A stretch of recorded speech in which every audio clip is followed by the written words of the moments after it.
आग की इन लपटों में पूरा मणिपुर जल रहा है। आमतौर पर जिस राज्य के खिलाड़ी देश को गौरव के अनगिनत क्षण देते रहे हैं, वो अपने राज्य के लिए मदद मांग रहे हैं। कर्फ्यू और इंटरनेट बंद कर शांति की कोशिश है।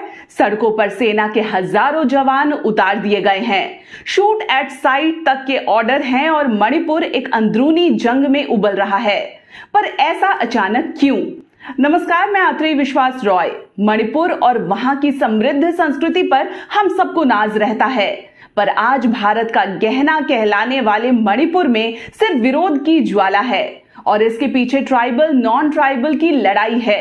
हिल्स और प्लेन्स के बीच की खाई है। शायद आप सोच रहे होंगे कि अचानक यहां ऐसा क्या हो गया कि मणिपुर को आग में झोंक दिया गया। एक्चुअली इसके पीछे सालों पुरानी डिमांड है। मणिपुर में इंडिजिनस कम्युनिटी मेटी सबसे बड़ी और इन्फ्लुएंशियल कम्युनिटी है, पर अपने कल्चर और डेमोग्राफी बचाए रखने के लिए इनकी डिमांड है कि उन्हें भी शेड्यूल ट्राइब में शामिल किया जाए। और मार्च 2023 में मणिपुर हाई कोर्ट ने इस डिमांड के फेवर में फैसला सुनाते स्टेट गवर्नमेंट को यह कहा था कि वो मेटी कम्युनिटी को शेड्यूल ट्राइब का दर्जा देने संबंधी रिकमेंडेशन सेंट्रल गवर्नमेंट को भेजे। पर ना तो ये डिमांड ना ये फैसला स्टेट की ट्राइबल कम्युनिटी स्पेशली कुकी लोगों को पसंद आई। इसके विरोध में 3 मई को स्टेट के अलग अलग पार्ट्स में ट्राइबल सॉलिडेरिटी मार्च निकाली गई और कहीं कहीं ये मार्च हिंसक हो गई, आगजनी और ज्वालामुखी बन गई। पर ऐसा नहीं है कि ये किस्सा अभी शुरू हुआ है।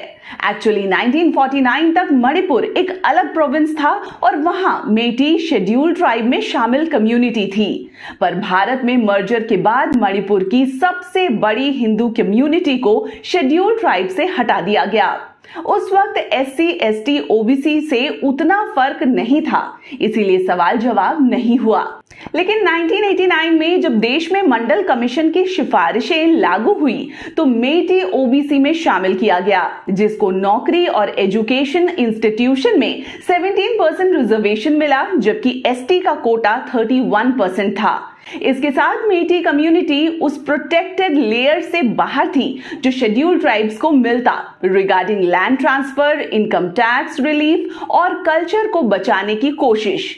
इसीलिए स्टेट के सिर्फ 10% एरिया में रहने वाली पर पॉपुलेशन वाइज 54% वाली मेटी कम्युनिटी सालों से खुद को शेड्यूल ट्राइब में शामिल करने की लड़ाई लड़ रही है।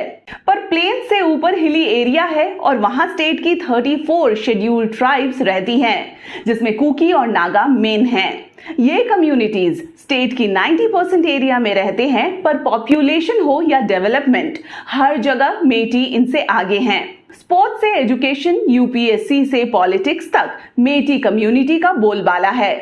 ऐसे में मेटी कम्युनिटी, उनके कल्चर और उनकी विरासत को कैसा खतरा है जो उन्हें ST का दर्जा चाहिए? ये सवाल ट्राइबल कम्युनिटीज का है। कुकी लोग ये कहते हैं कि मेटी को ST का दर्जा मिला तो उनके हक की नौकरियों पर भी मेटी का कब्जा हो जाएगा। स्टेट की पॉलिटिक्स में 60 में 40 सीट्स अभी भी मेटी के पास हैं। हालांकि इस वक्त में मणिपुर जिस आग में झुलस रहा है उसकी एक वजह मेटी की डिमांड है, तो दूसरी वजह प्रोटेक्टेड हिली एरिया में सेटलमेंट और एनक्रोचमेंट की इशू भी है। स्टेट गवर्नमेंट ये मानती है कि कुछ प्रोटेक्टेड जोन में म्यांमार के इलीगल इमिग्रेंट्स बस गए हैं, जिन्हें हटाना जरूरी है।